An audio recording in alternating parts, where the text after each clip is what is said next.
To those of you in Cover Killer Nation who have been with me since video number 1, congratulations, you are now at video number 900. You've dealt with 900 videos of mine, which is a testament to your own personal insanity.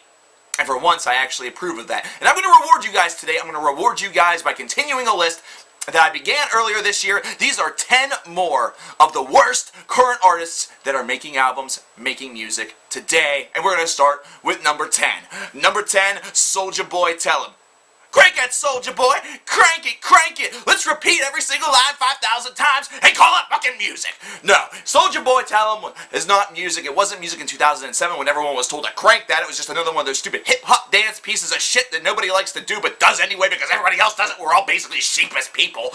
And basically ever since then, we've just gotten more retarded bullshit from this guy. I don't care how young he is. I don't care about musical evolution and what's going to happen in this year and that year and how he's going to get better and all that. No, he's not. He's not going to get better, he's only going to get worse. This is only going to become more of a calamity than it already has been. Fuck him, get him out of here, throw him off a plane, throw him off a boat, throw him out of a window. We're going to go to number 9. Number 9, will.i.am. Would will.i.am please just decide whether or not he wants to do solo stuff, work with the Black Eyed Peas, and focus on one of them, please? One or the other. The Black Eyed Peas a couple of years ago had a pretty decent album, and then their follow-up was absolute garbage. And will.i.am has decided he's going to be Mr. Super Producer, and he's going to get guys like Justin Bieber and Britney Spears to appear on his stuff. Britney Spears? Britney Spears shouldn't even be relevant right now. Britney Spears' last album, Femme Fatale, did, a little bit of sales only because she decided to adapt to the style that was kind of going on in the pop princess department. Only the thing is, she's been in the goddamn pop princess department already for 15 goddamn years. Your time is gone. You're basically becoming like Madonna, so just get the hell out of here. Number 8, Bryan. And let's just talk about country again. I know I talked about it in the first fucking video, but we're going to do it again. Because Bryan has been releasing album after album after album after album after goddamn album. And I swear to God, every single time an album comes out, everyone's thinking, oh, that new Bryan's coming out. Sales going to be real good. And then they buy it. And then they bring it back. They're like, wow, this new Bryan wasn't really that good at all. And then they try to return it. Either that or they try to trade it in or whatever. Either that or they're just retarded and be like, that new Bryan's better than the old Bryan. No, better than the old Bryan. Bryan is an overrated piece of shit. He's basically what Kenny Chesney was a couple of years ago whenever Kenny Chesney was doing this exact same thing, releasing album after album after album. The difference is that Kenny Chesney can actually apply to a lot of different people. He can apply to country fans, he can apply to classic rock fans, modern rock fans just a little bit, and he's able to really apply a lot of things that, he's able to change things up a little bit. Bryan, from what I understand, has just been partying for the past couple of years and just loves this thing about it. Well, fuck that noise. That's retarded. Let's move on to number 7. Number 7 is the first of a couple of multi-artist numbers. 2 Chainz, Rick Ross, Tyga. 3 rappers in one. Holy shit, this is gonna be a calamity! And yeah, it is. 2 Chainz, I don't understand how this guy even got a deal. I don't understand how he raps, how he rhymes, how he does whatever it is he does. Some of his lines are a little bit catchy, but he's very, very obsessed with tits. I guess it makes sense, considering his whole name was Titty Boy. Titty Boy! Really, the only person named Titty Boy should have been Rick Ross because he has the Titty Boys! And Rick Ross, we all understand there's this big controversy going on because of what you used to do. You used to be a PO officer, whatever the fuck you did, and that's something that's damaging your cred. No one gives a shit. You're not a boss. You can't say boss 17,000 times every single time in every single goddamn song and expect people to believe it. And if they do, they're mildly retarded, so okay, a lot of people probably do believe it. And Tyga, rack city bitch, dope and Molly. No. What is with this current trend of rappers that suck, that get deals, and everyone's just like, yay, yippee, somebody brand new. They suck, they're bad, they're terrible. Please listen to something better.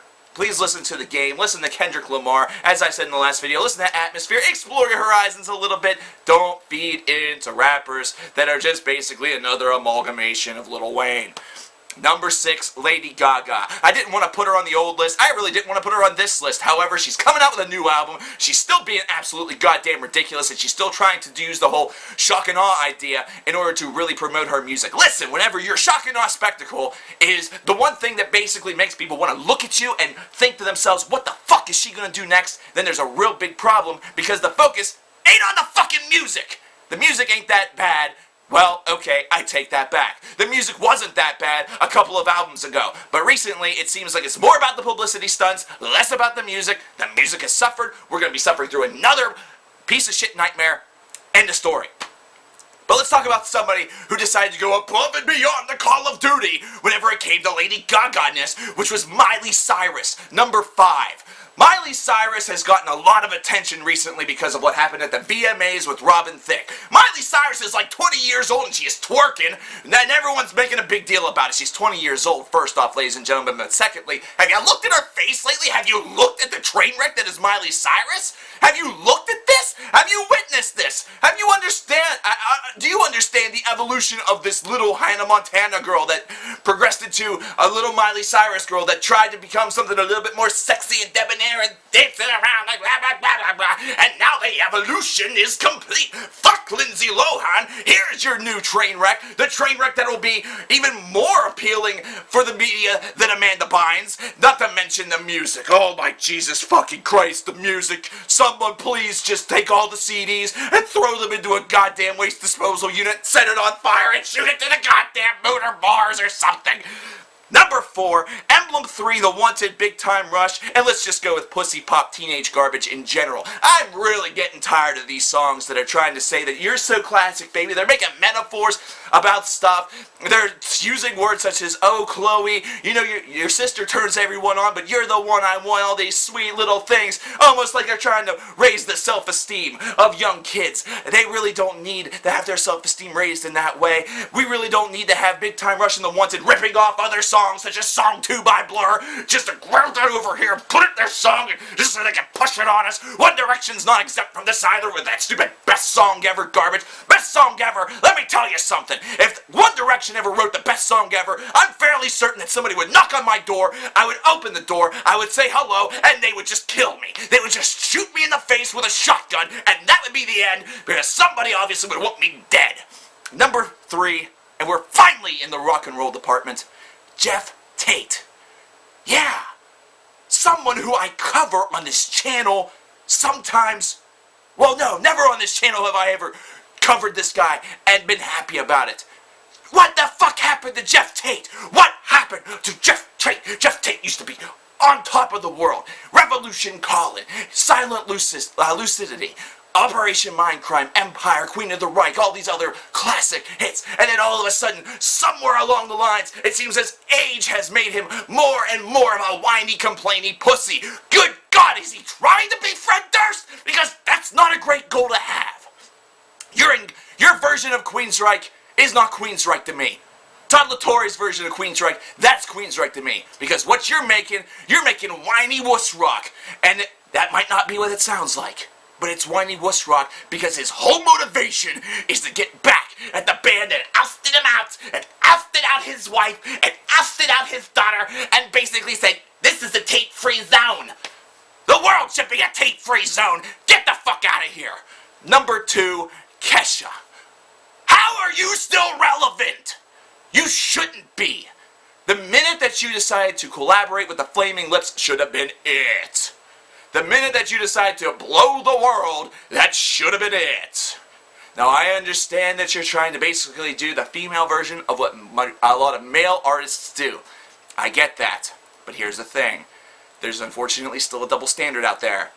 They're going to be doing this and be deemed as okay, whereas whenever you do it, you're going to be deemed as a trailer's trash slut!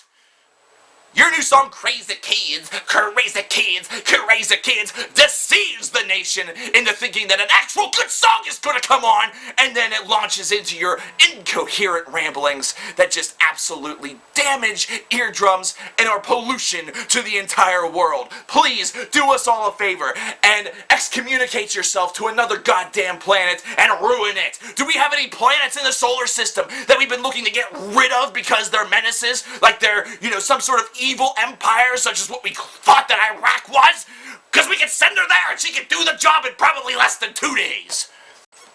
And that brings us to number 1 on this list, Avril Lavigne and Nickelback. You might be looking at me like, really? Really? Avril Lavigne's new song, actually in the very first line of it, promotes something that will never ever happen. Singing Radiohead at the top of our lungs. If you're singing Radiohead at the top of your lungs, you're doing it wrong! Now I include Nickelback with this because apparently she and Chad Kroeger are married or getting married or some sort of potential fuck fucking is going on between two shitty artists. And so let's talk about Nickelback a little bit after saying one final thing about Levine, and that's the fact that your career should have died with Skater Boy. I swear, each and every one of these little anthems that you keep popping out like fucking excrement from a rhinoceros is just absolutely getting worse and worse and worse as time progresses. But speaking of something that just doesn't go away and rarely ever changes, let's finally talk about Nickelback. You've been begging for me to do this for years, and now I'm finally going to do it. What do whenever you listen to a Nickelback album backwards? You listen to a good album. We all know the jokes. We all know that if you play it forwards, you hear a Nickelback record, and that's awful. That's terrible. This band, whenever they first came out, it was good. In fact, it was pretty damn good. Here's the problem. Nickelback, you have fallen into a trap that so many bands have been able to avoid, but you have not been able to. Ever since you had a hit record, ever since you had an album that actually was worth something, you just decide, well, that worked. We don't have to do anything else now for the rest of our lives. We just have to do the same album over and over and over and over and over again, making minor little changes that are barely even noticeable by anybody with a goddamn brain. Maybe you played a G instead of a D. Oh my god, that's amazing evolution!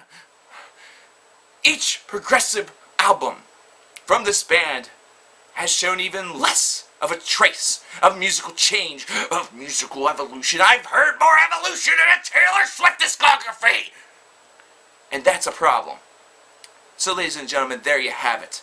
10 more artists, 10 more of the worst artists that are currently making music today. You can say this is number 11 and number 20 if you want. I prefer to call it its own separate list. And thank you once again, all of you lovely subscribers, for sticking by for 900 videos. Where for most of the time, I'm relatively calm. But every so often, I want to have a fucking aneurysm!